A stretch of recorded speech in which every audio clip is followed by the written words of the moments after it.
A hilly, heavily wooded 87 acres of fitting final resting place. On this day, we witnessed the beginnings of a humble burial. 14,000 are buried at historic Riverside Cemetery. There are the famous, like Asheville author Thomas Wolfe. People stop by his grave and pay tribute with pens. Visitors come for long walks of discovery to marvel at all the time-worn monuments. To war heroes, powerful politicians, founding fathers, also plenty of just plain folk. They are all here representing Southern Mountain history. But there's also about a quarter acre of what appears to be empty space, nestled next to a stream. There are no monuments or markers in the pauper section of Riverside. Nice and quiet, and it's in a beautiful part of the cemeteries. Shovels make way for a small box containing the cremains of an unclaimed body. It's tagged for inventory, placed according to a mapped grid, just in case someone comes to claim it later. That rarely happens, so the numbers are growing. For the first almost 30 years of burials in this section, there were an average of 3. And then over the past 5 years, it's averaged just over 20 burials a year in this area. So that's a huge increase in just a short amount of time. Buncombe County records reflect much the same. Between the years 2015 and 2016, a 48% increase, holding steady but still high.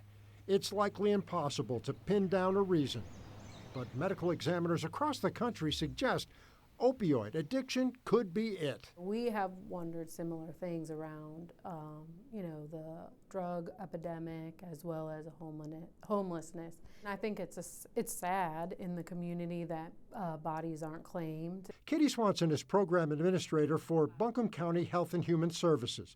Once a body goes unclaimed at the hospital morgue for 30 days, her office takes over. Our responsibility lies with appropriately disposing of the unclaimed body. But since we're social services, we work hard with Mission Hospital to try and find next of kin.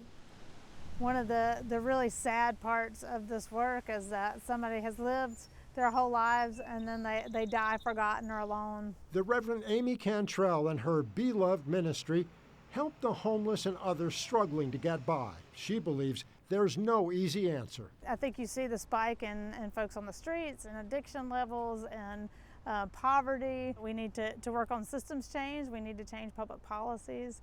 And so that we really see people and value them. Drug abuse, alcohol abuse, suicide. Deacon Mark Nash is regional director of Catholic Charities. He runs the group's burial services program, deals with families who've located a loved one but simply can't afford it. Financially, they cannot assume the responsibility for the services required at the end of life. So Catholic Charities provides help using donations and assistance from area funeral homes to arrange and pay for full burials or cremations. Everything that Catholic Charities does is based on the dignity of the human being as a creation of God.